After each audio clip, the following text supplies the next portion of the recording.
Witnesses have just lost their state funding from the Swedish government, and I find it kind of funny because Watchtower, they have a Y in the road. They have a choice that they can make. They can choose to do the right thing and stop ruining people's lives. They can change their harmful policies and thereby everyone's happy. You know, the governments wouldn't care. They're just a religion. Go ahead and do your religious Jesus stuff. All good, no worries. But Watchtower wants to insist on their right to ruin people's lives. And then when the government says, yeah, kinda cringe, I don't think we should let you do that, they want to go and cry and whine about their religious freedom. It's so hilarious that someone that wants to not give people religious freedom by baptizing children and then, you know, having this lifelong contract that they sign that they can't get out of, that same religion that does that wants to cry little crocodile tears over not being able to have religious freedom. So let's talk about it.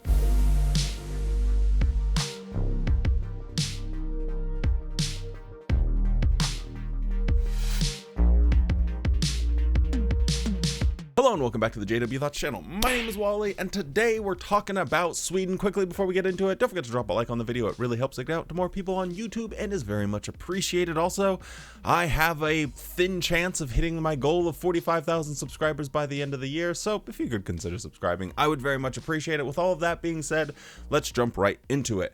Now, one of the things that I've often said on this channel, it's an opinion that I formed years ago and I still holds true today, and that is the biggest way that you can fundamentally change things inside the organization and how they operate is by public perception. If there is a fundamental shift away from, well, they're kind of strange. I had a cousin that was a witness. They don't celebrate birthdays and never send me a Christmas card, even though I send them one. It is a bit weird, but you know, what are you going to do about it? And you shift from that to, oh, those are the people that shun. Those are the people that will ruin someone's lives by taking away someone's social structure for making a conscious decision. Those are the people that have very Swiss cheese-like policies surrounding allegations of child sexual abuse. Those are the people that won't give a maximum amount of available health care to a child in order to ensure that child's survival. When you shift that public perception, people are going to start to notice, and when people start to notice, the governments are going to start to notice, and when the governments notice, they're going to ask questions. And this is why I think it's the best way of actually having any change within the organization, because if I say something and I ask a question of the governing body, crickets nothing, you won't hear bupkis. If a newspaper, it could be the Wall Street Journal, doesn't matter, if they start asking questions about the organization, again, crickets and bupkis, absolutely nothing. But you know who can't be ignored? The government. And when the government starts asking questions, they demand an answer. And if you don't answer, well, they're going to make your life hell. And whether that's in not providing tax incentives or withholding subsidies until you get in line, that is within their power to do so. So in order for that to happen, I think this public perception shift is so important. That's why I always tell people, tell your story. Please, please, please tell your story. The more stories are out there, the more people have available information to them so they can understand the reality of the organization versus the fantasy that has really the Watchtower organization has had for a long time of these rather happy, nice people that just are a bit strange and weird. If they can lose that perception into the reality of what this organization does to people, it will eventually cause change to happen. And that's exactly what we're seeing now. So when they do, get their butts hauled before a court or the government, their reaction, their way that they handle it is just such a disaster. It's hysterical. When the Norway first started to investigate the Jehovah's Witnesses, what did Tony Morris go on the JW broadcasting and say it with his whole damn chest? The authorities in Norway have threatened to remove our legal registration because of our scriptural beliefs and practices regarding disfellowshipping. In the future, various governments will challenge our freedom of worship. They may pressure us to change our scriptural beliefs, but we're certainly not going to do that. So that's their first line of defense. We got Jesus on our side. Come at us, bro. And when that fake alpha man machismo persona falls away, they turn into these sniveling little weird backpedaling losers that you almost feel sorry for them. Well, they're like, well, we don't really shun people. I mean, where would you ever get a crazy idea that we actually shun our family members? We don't do that. That sounds like a bunch of hogwash, which is exactly what they tried to tell the Norwegian government. And then the Norwegian government went to JW.org and played this. My parents were missionaries when my mom got pregnant with me. Mom and Dad were very zealous, and people just assumed that I would follow in their footsteps. And for a while, I did. I was the model child who was always held up as an example. Sure, the attention boosted my self-confidence, but it also put me under enormous pressure. It was like everyone was watching me, and I couldn't make a mistake.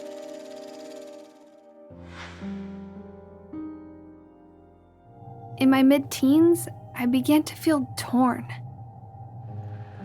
I liked the truth, but I felt so confined. I didn't tell anyone how I felt. I just pretended everything was all right and went through the motions.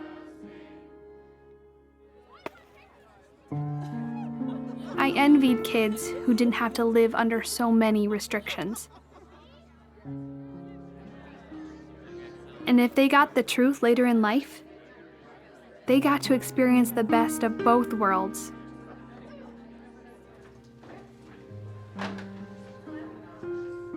I thought maybe things would improve after I graduated high school.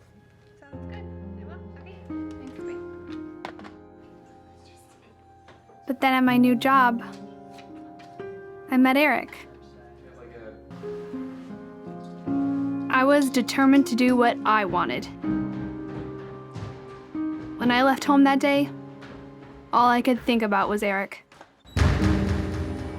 I didn't even care that my parents' hearts were breaking. They loved me and wanted me to come back to Jehovah. I tried to contact them. I just wanted to talk and to hear their voice. I missed being with my family. And they thought about reaching out to me. But they knew that if they had associated with me, even a little, just to check on me, that small dose of association might have satisfied me. It could have made me think that there was no need to return to Jehovah. And subsequently, Watchtower decided, yeah, let's just delete that off of our website and kinda sorta forget it ever happened. This is their approach. Come out with bravado, try and be like cry and play the victim, and when they get exposed, they don't have any argument. And like I said at the beginning, they face a Y in the road. They can make a choice to stop these obvious harmful practices that just are not good for their organization. They're not good for the public. They're not good for Jehovah's Witnesses. It doesn't benefit anyone. So it's only the arrogance and the stubbornness of the leadership that is causing all of these problems, which is why I find it so dang funny.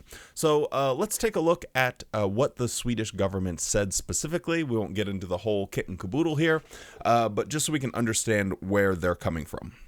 On 10 March 2025, Jehovah's Witnesses submitted an application to become eligible for state subsidies. In the application, the religious community responded to questions concerning the so-called democracy conditions in the Act on the state subsidies to religious communities. When asked whether the religious community had denied membership or expelled a person because of their choice of life partner, The applicant answered yes. Jehovah's Witnesses also stated that they had encouraged, defended, or promoted such behavior.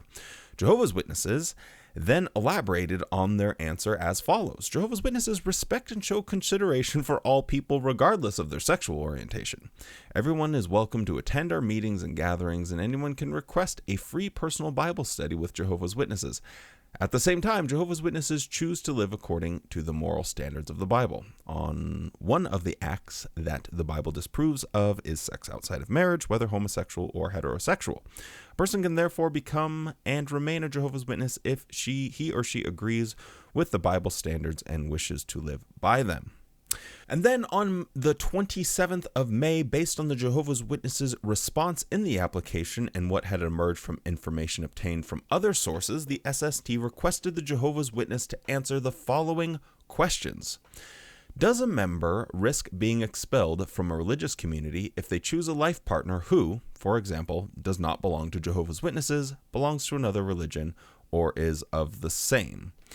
Is it true that you can, I'm guessing maybe same sex? I don't know. Maybe, yeah, this is translated. What are you going to do about it? Is it true that you cannot become a member of the Jehovah's Witnesses if you are homosexual? Do you urge family members to stop associating with a person who has been expelled or left the religious community? Is the congregation encouraged to treat the family of an excluded or departed person differently from how it is encouraged to treat families where no one has been excluded or departed from the congregation? How are congregations urged to relate to family of an excluded or departed person? Does your community sanction any form of corporal punishment? Does the religious community act as if it is aware that members practice corporal error punishment in their upbringing? What are the instructions to congregations regarding how to handle situations where information about child abuse surfaces or something by its members? Now, this is a pretty comprehensive a set of questions that will no doubt get you the answers you're looking for when it comes to do they qualify for state subsidies. And how did the Jehovah's Witnesses boldly, did they say it with their whole dang chest, Tony Moore style? No, they did not. Because on July 3rd, 2025, Jehovah's Witnesses submitted a request to the government that the examination of the application be transferred to another authority.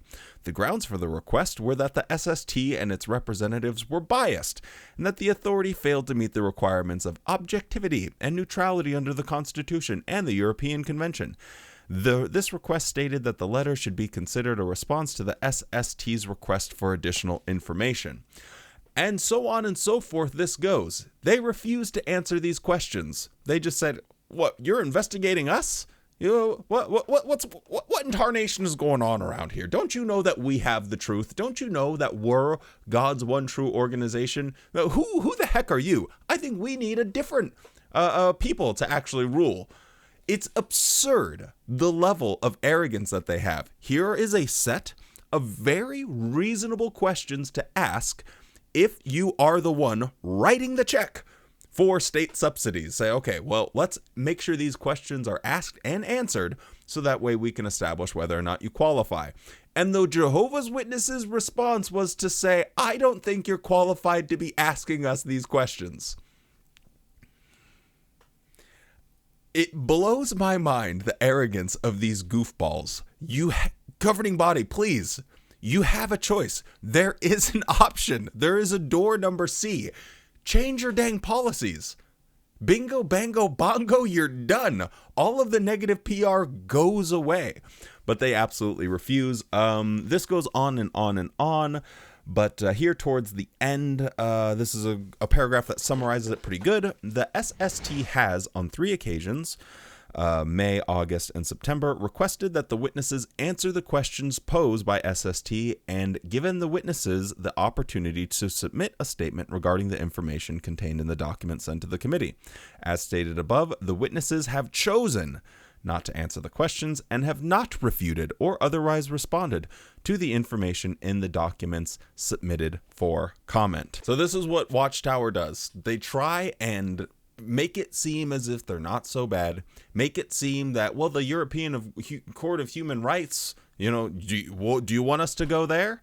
And I think a lot of the countries that would take something to the European Court of Human Rights are starting to think to themselves, yeah, why don't we take this all the way up there? Because it's a pretty hard thing for them to argue, isn't it? If this is how a civil society says, hey, a religious organization that's going to receive free money from a government should at the bare minimum be able to answer these questions in a satisfactory way.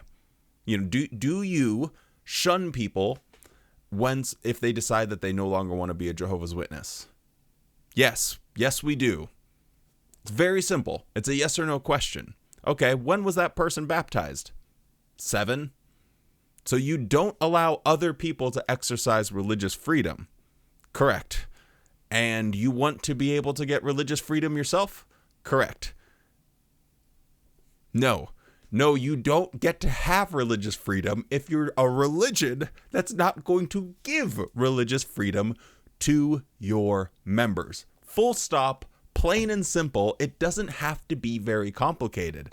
So Watchtower, they just refuse to see it this way. They refuse to just acknowledge the elephant in the room, that the problem is with them. And if they want to just go and dig their heels in the sand, I really hope that they dig in and try to argue their way out of it. I mean, of course, how these things go is, this is a little bit pessimistic, but, you know, sometimes how these things go, especially with large organizations such as the Jehovah's Witnesses, is they find some sort of legalese remedy out of it. They can kind of worm their way out of it with some legal speak, right? But I don't think that that's a victory for Watchtower, because the questions were still answered, and the public perception, as more news articles and stuff are written about this and the more exposure that those have, it's going to hurt their reputation. And when that reputation is hurt, other countries will take up the same cause. And this will happen again and again and again and again until Watchtower changes. And I guess I look at it a bit like, it doesn't matter how, like P. Diddy, right? If P. Diddy gets off and he appeals the decision and blah, blah, blah, his lawyers find some goofball little workaround on something didn't go right. You know, their legal team does an extraordinary job and finds him a way out. That doesn't actually mean that the public perception of Diddy is that he is a piece of human trash. Watchtower, you're in the same boat. As long if your victory is to find some legal wormhole out of this, you still are a piece of human trash. Full stop. You are still ruining people's lives. You are still being exposed for the practices. And if the only way you can find out of that is some legal jargon, then I think it's still going to be a massive problem, because it's just going to happen again and again, and the laws and the wording on those laws is going to get tighter, and you'll go right back to where you started.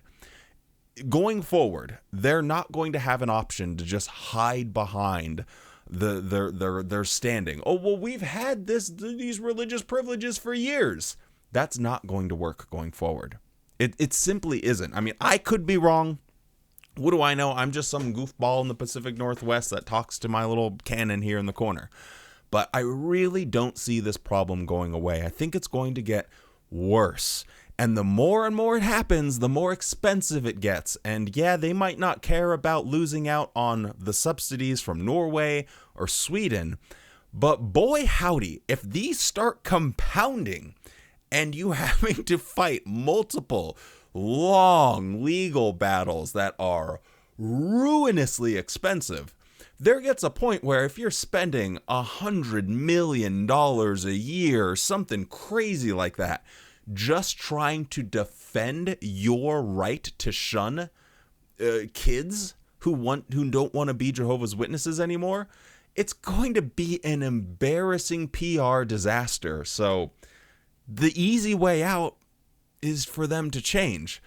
And I would not be shocked even in the slightest if Watchtower finally capitulates and says, you know what? I think we need to take the easy way out. I think we need to make changes, because even in their arrogance, even in their unimaginable elevated view of themselves, I think they'll see the writing on the wall.